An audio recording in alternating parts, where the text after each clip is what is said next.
Olá, me chamo Jorge. Nós estamos aqui no primeiro Smartcast, que é um podcast que foi pensado, produzido e patrocinado pela Smart Duo. Não é isso, meninas? Sim. Então, nada mais justo que no nosso primeiro episódio termos as fundadoras do Smartcast e idealizadoras do Smartcast, melhor falando, e fundadoras da Smart Duo. Vamos começar de trás para frente, na verdade. Qual foi a ideia que vocês tiveram? Por qual motivo vocês pensaram no podcast voltado para arquitetura? Na verdade, ele é voltado para a arquitetura logística, que a gente vê que tem muito pouca informação sobre isso no mercado. Tem pouca literatura, tem pouco. Podcast, na verdade, eu não localizei nenhum. E até mesmo blogs com conteúdo relevante. E a gente achou que ficava moderno, bacana, a gente começar por um podcast. Ah, legal. Até porque hoje a gente passa muito tempo dentro do trânsito, no avião, enfim, se deslocando, e hoje o áudio podcast tem alta, né? É uma maneira que as pessoas têm e utilizam para poder aprender, enfim, de aprender, assim, interagir, enfim, de uma série de questões. Me conta um pouco, Jéssica e Andriele. O podcast Mastercast, adorei o tema, arquitetura em áudio, né? Que é uma maneira de levar um tema tão abrangente, principalmente a arquitetura comercial, por assim se dizer, né? E tudo aquilo que está se envolvendo. Então eu acho que desejo sucesso, apesar de ser o primeiro, e vai ser o primeiro de muitos. E agora eu queria perguntar para vocês um pouco da história da Smart Duo. Como que foi que começou? Já começou com esse arranjo? Vocês já pensaram na empresa assim, não? Como que surgiu a ideia? Vamos criar uma empresa para tratar de arquitetura logística. Como foi isso, Jéssica? Como foi isso, Andriele? Acho que a Jéssica vai poder falar um pouquinho melhor, que ela é a fundadora, né? Na verdade, eu não sou fundadora da Smart Duo, eu entrei na Smart Duo em 2021. Legal. Na verdade, a Smart Duo está completando agora em 2024 10 anos. Então, lá em 2014, eu idealizei um escritório de arquitetura. No início, a gente fazia muitos projetos comerciais, residenciais, projetos de interiores. Né? Naquele momento fazia sentido. Tá. Em 2019, eu já prestava serviço para diversas empresas e construtoras, e aí eu tive a oportunidade de fazer uma virada de chave para o BIM. Isso a gente vai falar aqui depois, futuramente. Tá. Mas eu pude participar de um processo muito bacana de desenvolvimento de projetos em BIM. E aí foi onde eu conheci esse setor logístico, de arquitetura para logística. Então eu vi uma oportunidade ali, porque tem poucos escritórios no Brasil, dá para contar no dedo quantos escritórios fazem projetos direcionados somente para a arquitetura logística. E aí eu vi uma oportunidade de desenvolver nesse mercado. Tá. Muita informação, então vamos explicar para quem está ouvindo a gente, para quem é da área, para poder entender pontos importantes. O que seria, primeira questão, arquitetura logística? O que eu posso chamar de arquitetura logística? Eu que sou leigo, como eu consigo identificar a arquitetura logística diferente da arquitetura, por exemplo, para minha casa, quando eu contrato um arquiteto, ou então quando eu quero ambientar minha loja? Nesse sentido. Ou então até aqui do podcast, né? Contrata o arquiteto para poder fazer. O que seria arquitetura logística? Quem que está ouvindo e não é do setor consegue identificar e saber da importância, né? Qual solução que apresenta, o que traz, quais são os diferenciais? Bom, os centros logísticos eles foram mudando ao passar do tempo. No início eram simplesmente galpões ali que chamam de galpões de rua. Né? É um nome ruim, né? Mas é um termo bastante utilizado, que quer dizer uns galpões que não tem tanta infraestrutura. Ele não vai ter um pátio adequado, ele não vai ter um vestiário, um restaurante, uma portaria consolidada. Desculpe. Pode continuar. Então, a ideia da arquitetura para a logística é organizar melhor esse espaço. Então, esse espaço ele tem todo um pátio de manobras previsto, um espaçamento regular de pilar, que vai facilitar a paletização lá na frente. A paletização é onde os itens vão ser, de fato, guardados, né? E a gente faz todo um estudo de raios de giro, porque o veículo, né, de grande porte, ele precisa ter espaço para manobrar, para estacionar, tanto para entrar, sair, estacionar em bolsões. Então, tudo isso é pensado na arquitetura para logística. A gente considera também a entrada e saída, que geralmente é um gargalo, principalmente a entrada é um gargalo, né? Você pode formar uma fila ali de caminhões, travar o sistema viário. Então, a gente precisa prever um bolsão interno. Então, assim, são muitas questões que envolvem a arquitetura para logística. Então, e difere bastante de outras tipologias de arquitetura, como arquitetura para lojas ou para residencial.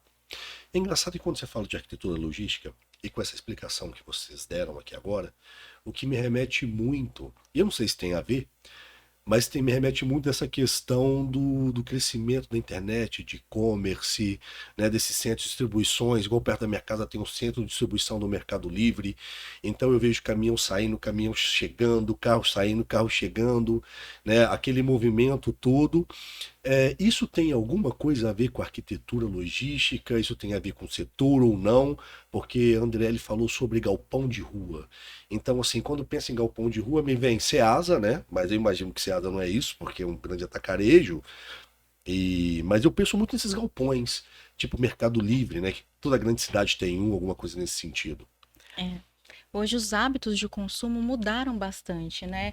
Com o advento da pandemia, isso Ah, aí se tornou mais comum. Antigamente a gente só comprava eletrodoméstico, eletrônicos pela internet. Depois da pandemia, a gente começou a comprar diversos segmentos, né? Então eu acho que a pandemia potencializou é, a área logística. então, mas tem a ver então essa questão minha dos marketplaces, preocupado com a entrega, que vocês falaram de pallet, de todas as questões, então tem a ver. Então eu não estou totalmente leigo, então estou mais ou menos certo dentro disso. Com É isso? certeza, o marketplace e todos os outros e-commerces, eles alavancaram o setor da arquitetura para logística. Tá. Os últimos 10 anos no Brasil foram completamente diferentes dos 10 anos anteriores, né, nesse segmento. Pouco se falava em arquitetura para logística antes de 2012, 2013. Né? Então, assim, o setor ele vem crescendo no Brasil. Com a pandemia, disparou. Teve um crescimento que provavelmente a gente teria aí em 10, 20 anos, aconteceu em 2 anos. Legal. Né? Por conta do que a Jéssica comentou, da mudança dos hábitos de consumo, então a demanda cresceu por centro de distribuição. Bacana. Então a especialidade da Smart Duo é galpões logísticos. Mas vocês trabalham com algum outro tipo de arquitetura, de galpão, alguma coisa nesse sentido? Até para a gente poder voltar na história, né? Que são 10 anos de história que a Jéssica falou que está fazendo agora em janeiro. Para a gente poder entender um pouco mais da concepção, da construção, se a ideia já foi essa, enfim. Quais são as especialidades de vocês? O que vocês cuidam dentro dessa arquitetura logística? E se faz algum outro tipo de arquitetura Uhum. comercial também, ou de galpão? Porque eu entendi que a arquitetura logística é algo muito peculiar, né? Cheio das suas especificidades. Me conta um pouco se vocês trabalham com outros segmentos também, para quem está nos ouvindo também entender melhor o que a Smart Duo faz, né? Sim, o foco hoje da Smart Duo é a arquitetura para condomínio logístico, né? Tá, Nós desenvolvemos desde o Master Plan, né, que a Andriele comentou, que é aquela implantação, até o projeto legal, projeto executivo, detalhamentos. Nós fazemos os acompanhamentos da obra. Fazemos também implementação BIM e desenvolvemos também outros complementares, que são projetos de sinalização, comunicação visual, implantação do BIM em si. E é isso. A gente está aqui, assim, é uma meta nossa alcançar novos setores, né? A gente está querendo fazer data center, então é uma meta nossa para 2024. Jéssica, explica a sigla, né? Porque assim, data center, para mim, quando eu penso em data center, eu penso em um computador antigo. Você vai ter que trazer isso para o contexto, assim. O que é o data center e por que vocês também querem fazer isso? Para a gente poder entrar um pouco mais na história de vocês, assim, 10 anos não são 10 dias, né? Nem 10 meses, né? O que seria esse data center? O data center imagina a Google, né? O Google, Certo, imaginei lá. onde eles armazenam tanta informação. A informação precisa estar em algum lugar. Geralmente Então, na nuvem, né? mas a nuvem, onde é que é a nuvem? A Ah, nuvem, ela existe, né? Ela de é um lugar fato, né? físico, Ah, né? É verdade. um lugar físico. Então, como cada vez mais a gente está gerando informação, tá sendo necessário criar novos data centers. Então, é um mercado que está em ascensão. Então, a gente vem se antenando mesmo para esse mercado, entendendo um pouco mais sobre ele, porque tem comparação com um galpão logístico, mas ele demanda muito mais infraestrutura. de cabeamento, internet. É muito diferente em termos de infraestrutura e de localização. Mas tem similaridade no quesito. Precisa comprar um terreno. Tem similaridade com o real estate, né? Que é compra de terreno, negociação, aprovação. Localização, que também é um ponto importante, né? Sim, mas a localização do data center, ela é diferente de uma localização para a logística. O data center, por exemplo, ele necessariamente precisa estar perto de uma grande rede de energia. Claro, até Porque dá para comparar a pelo potência de consumo energia que um data center precisa com a energia de uma cidade.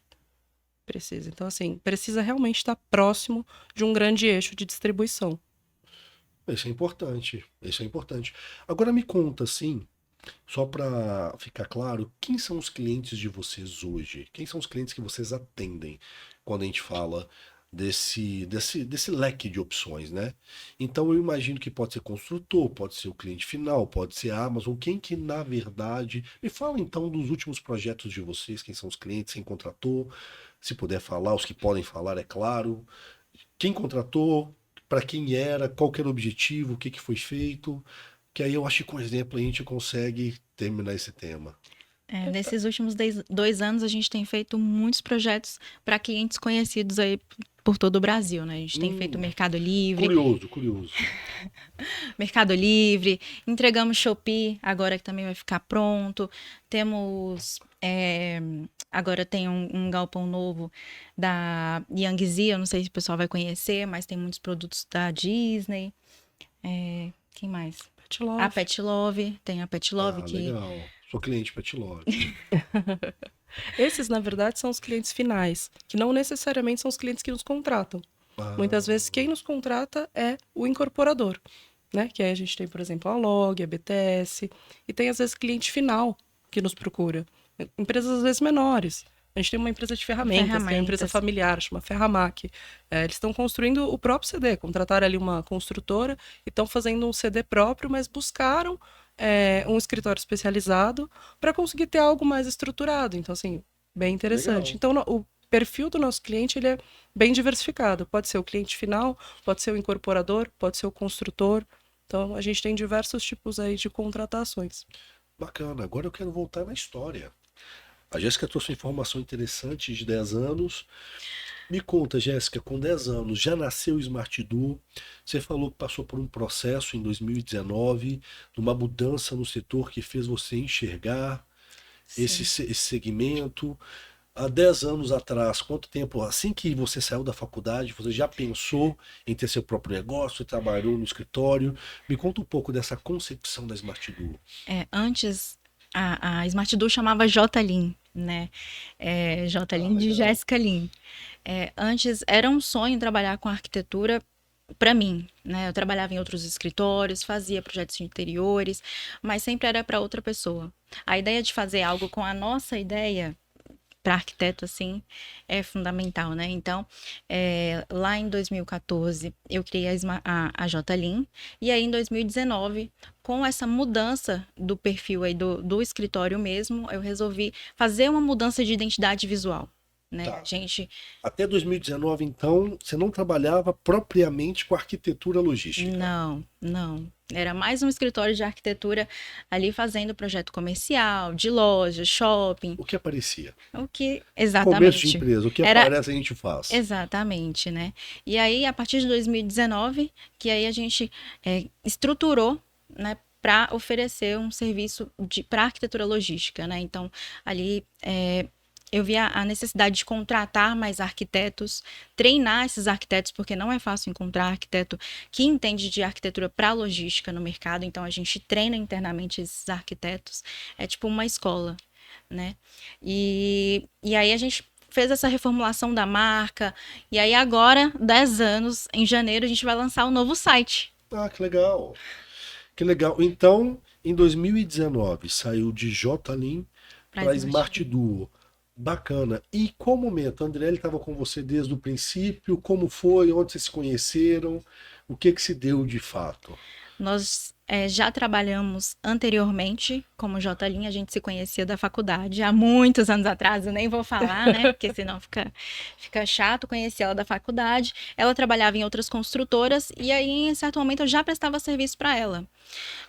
Que legal. Ela foi sua contratante. Ela foi minha cliente eu por que bom trouxe tempo. você para o mundo da logística. Exatamente. Graças a Andriele, esse desafio que ela trouxe para mim, né?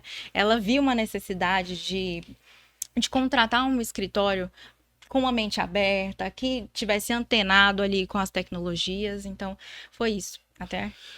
Agora tem uma pergunta interessante nisso, assim. Por exemplo, você tá me falando que até 2019, como todo empresário, era equipe, Eu Você com fazia certeza. tudo, era o que aparecia. Dia e noite. Dia e noite. E pelo que eles me contaram sobre arquitetura logística, são projetos grandes, né? São. Por exemplo, eu não entendo de arquitetura, mas eu entendo um pouco de construção. Quando eu vejo um CD igual perto da minha casa do Mercado Livre, se eu olhar para aquela obra, tudo que envolve tecnologia, imagino que é um projeto de 20 milhões.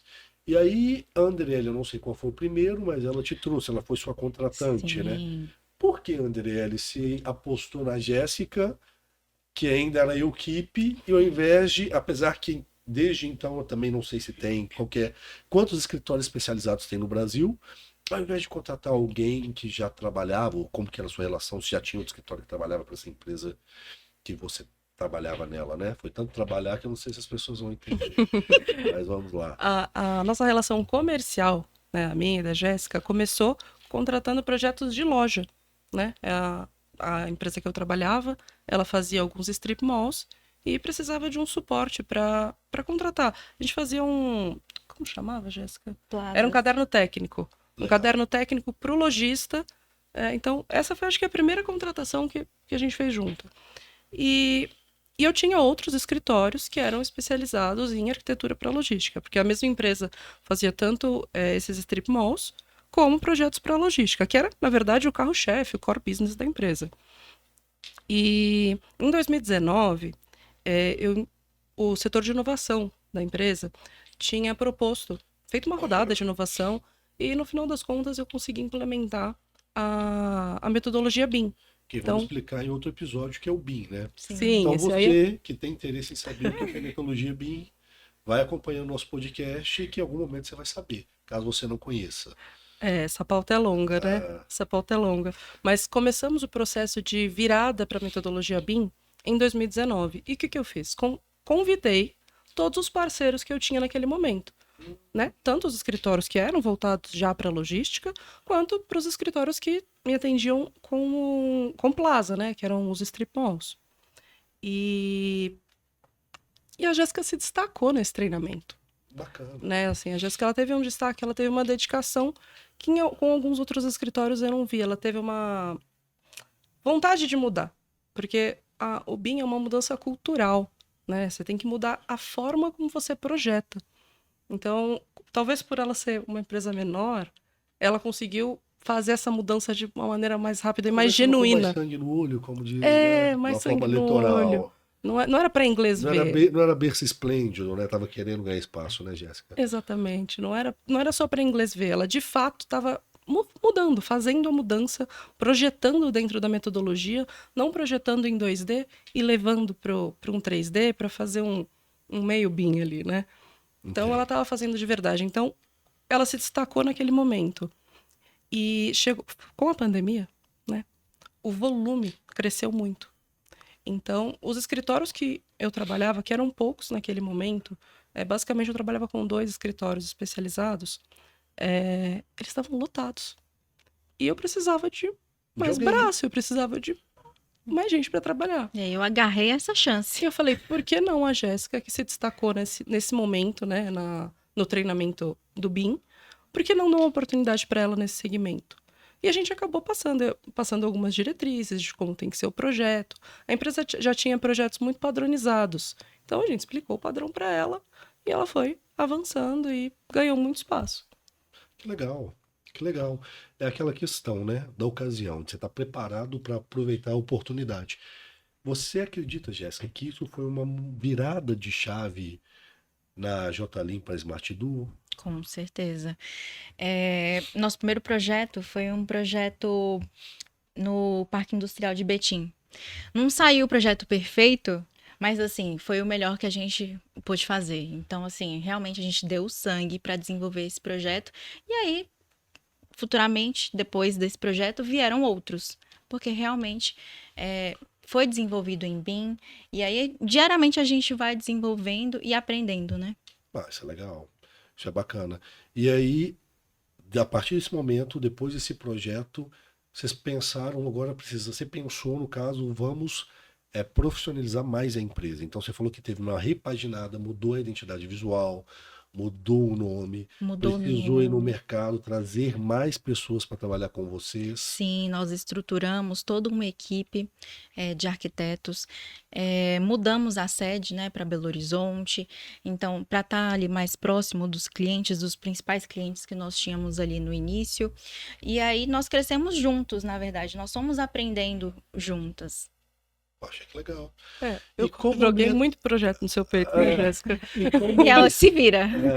em qual momento que a Andriele veio fazer parte do quadro societário, como que teve a ideia, apesar de já se conhecerem na faculdade, foi quando você falou assim, opa, tá aí, tem a possibilidade de ter uma sócia. Eu tive uma questão familiar, que eu morava em Belo Horizonte, trabalhando nessa empresa, e eu tive uma questão familiar e eu precisei voltar para minha cidade, que era Santos. Que era não, Santos. Hoje eu moro em Santos, né? Exatamente. E eu precisava voltar. Não tinha como. Voltar ou voltar? Voltar. E nesse momento eu acabei abrindo mão da empresa que eu trabalhava. Trabalhava 9 anos lá. Gostava demais de lá, mas infelizmente a família acaba vindo na frente. A família acaba vindo na frente. E quando eu saí, fui até fazer uma viagem. Fiquei um mês fora pra dar uma oxigenada mesmo.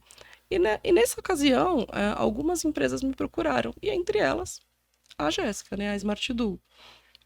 E Nós já tínhamos uma afinidade ali maior, e aí eu convidei a Andriele para participar da Smart Duo, ainda não como sócia, né? Ela tinha uma missão ali de conseguir novos clientes, e só depois que ela conseguisse diversificar ali a carteira de Ela teve uma meta, clientes, né? ela Pra ter tinha uma uma... participação justo. E- Tá achando que a vida é o quê? Tudo de mão beijada? E não foi fácil, não. Penou no início ali. Mas nada mais que justo, né? Dividir o futuro, não dividir o bolo que já tem, né? O bolo já aumentado. Legal. Exatamente. E foi exatamente essa proposta que me ganhou, porque eu sempre tive uma veia empreendedora, mas nunca tinha empreendido de fato. E nesse cenário, essa proposta que a Jéssica me deu a oportunidade de entrar, de empreender. Falei, poxa, as outras propostas que eu tinha recebido eram para ser funcionária. E a da Jéssica tinha um algo a mais. Poxa, tudo bem, você vai ser funcionária, mas você conseguir aqui, a gente vira sócia. É o desafio, né? E tem uma coisa muito legal também, né? Tem dois ditados que eu gosto muito sobre sociedade. O primeiro diz que fique amigo dos seus sócios, não transforme um amigo em sócio. Porque no final, você pega um amigo para transformar em sócio, provavelmente a amizade se desfaz. Agora, se virar sócio virar amigo do seu sócio, tá, pelo visto é o caso de vocês, é o melhor caminho, né? Porque sociedade é igual casamento. Sim. Eu falo porque eu também tenho um sócio, então sociedade é igual casamento. Os valores têm que serem alinhados. E o bom é que vocês tiveram um tempo trabalhando em lados opostos, né? Sim. Contratada e contratante, mas de uma certa forma conhecendo a entrega uma da outra e o compromisso uma da outra. Pô, bacana, história Sim, legal. nós temos uma veia ali de inovação. A Andriele entrou como gestora de inovação e novos negócios. Poxa, que legal. Então, ela tinha uma meta ali também de desenvolver essa área de inovação da empresa, porque para crescer a gente precisa investir Com em inovação. certeza. Então, a meta dela era essa e ela tem cumprido assim muito bem. Uma das ideias da inovação é o Smartcast. É Smartcast. Parabéns. Parabéns. Jéssica e Andriele, obrigado por compartilhar a história de vocês, a história da Smart Duo, né? É o primeiro de muitos podcasts, né? Desejo todo sucesso do mundo para a Smart Duo e para vocês. E quero agradecer, deixar meus agradecimentos aqui para quem também está escutando a gente. Tá bom? Muito obrigada. obrigada, pessoal. Até mais. Tchau, tchau. Até, tchau.